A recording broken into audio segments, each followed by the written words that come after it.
விடியல் குகன் ஐயா, யாவரும் கேளீர் கலை இலக்கிய மையத்தின் நிறுவனர் நீதியரசர் விடியல் குகன் ஐயா அவர்களை தான் வாசித்த நேசித்த புத்தகத்தை பற்றி உரையாற்ற அன்புடன் அழைக்கிறேன். வாங்க ஐயா.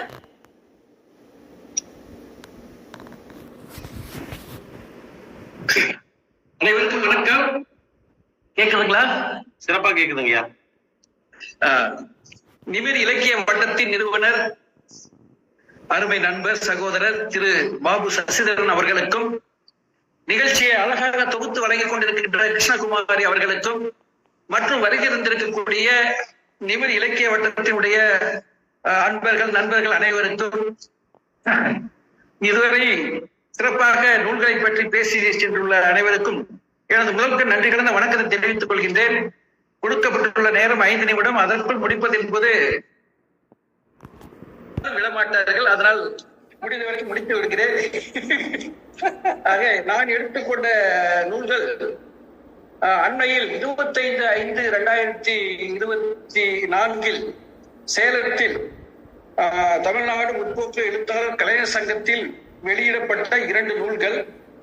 அந்த 2 நூல்களையும் எழுதியவர் ஓய்வு பெற்ற கூடுதல் மாவட்ட துணை கண்காணிப்பாளர், காவல்துறை கண்காணிப்பாளர் திரு கோ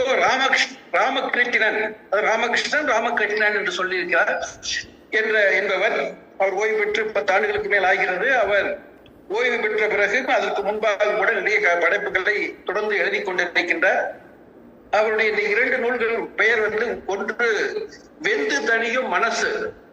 வெந்து தனியும் இடவளமா தெரியுதுன்னு நினைக்கிறேன். வெந்து தனியும் மனசுன்னு ஒரு புத்தகம். அடுத்து நிழல் யுத்தம்னு ஒரு புத்தகம். இது 2லயும் சிறுகதைகள் தொகுப்பு. அந்த சிறுகதைகள் தொகுப்புல முதல்ல வெந்து தனியும் மனசுல புத்தகம் 2ஐயும் வெளியிட்டது சேலம் மகிழம் தமிழ் சங்கம், பதிப்பகம் அமிர்தம் பதிப்பகம். நல்லது. இதுல வெந்து தனியும் மனசு என்ற நூல்ல ஒரு 10 சிறுகதைகள் நினைக்கிறேன், 8 சிறுகதைகள் இருக்கு. அதே போல நிழல் யுத்தத்துல 10 சிறுகதைகள் இருக்குன்னு நினைக்கிறேன். ஆக 2 நூலுமே இருக்கக்கூடிய சிறுகதைகள் தான். பொதுவா இவருடைய பெரும்பான்மையான கதைகள் தலித் சமுதாயத்தை சார்ந்தது, தலித் சமுதாயத்தை பற்றியது, அவர்களுடைய பிரச்சனைகள், அவர்கள் சந்திக்கும் பிரச்சனைகளை பற்றியது, அவர்களுடைய பிரச்சனைகளுக்கு ஓரளவு தீர்வுகளை சொல்ல முயல்வது என்று சொல்லலாம். இந்த நிழல் யுத்தம் என்ற நூலுக்கு அவர் சமூக நீதி, சமத்துவ உரிமை கேட்டு போராடும் மக்களின் கதைகள்னு சொல்லி கொடுத்திருக்கார். நிழல் யுத்தம் கீழே சமூக நீதி, சமத்துவ உரிமை கேட்டு போராடும் மக்களின் கதைகள் என்று சொல்லியிருக்கிறாரு.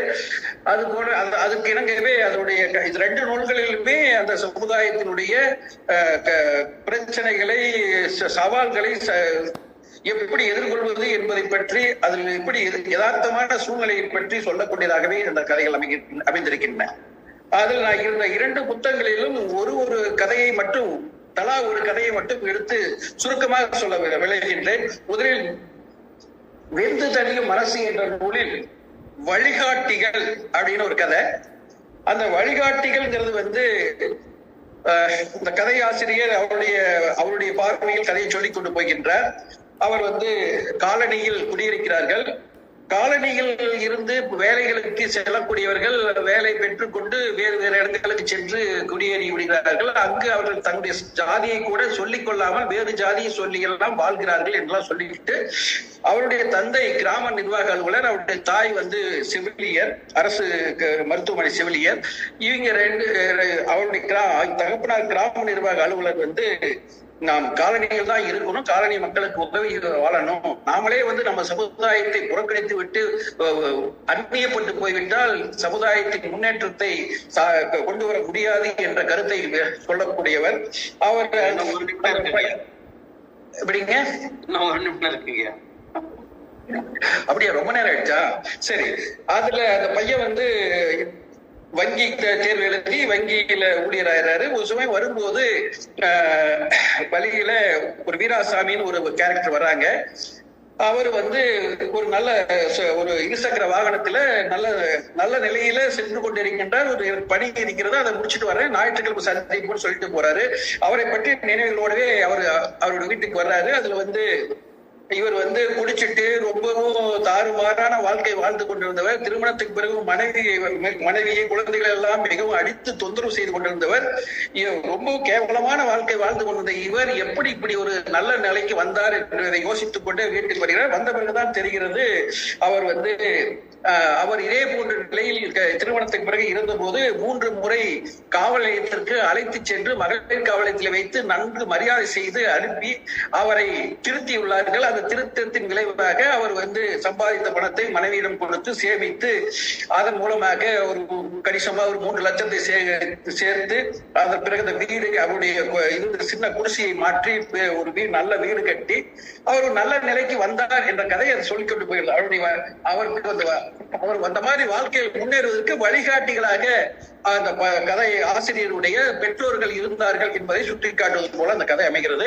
அடுத்து வாழ்வுரிமை என்ற கதையை சொல்லாம நினைத்து நேரம் போய்விட்டது. ஆனா நல்ல நூல்கள் 2 நல்ல நூல்கள். இதை தலித் இலக்கியம் என்று சொல்லக்கூடிய வகையிலே வரக்கூடியது. ஆகவே இந்த நூல்களை அனைவரும் பெற்று படிப்பதற்கு முயற்சி செய்யுங்கள். ஒரு நல்ல விஷயத்தை நல்ல விடயங்களை தெரிந்து கொள்வதற்கு உதவியாக இருக்கும். அனைவருக்கும் மிக்க நன்றி தெரிவித்துக் கொண்டு விடைபெறுகிறேன். நன்றி, வணக்கம்.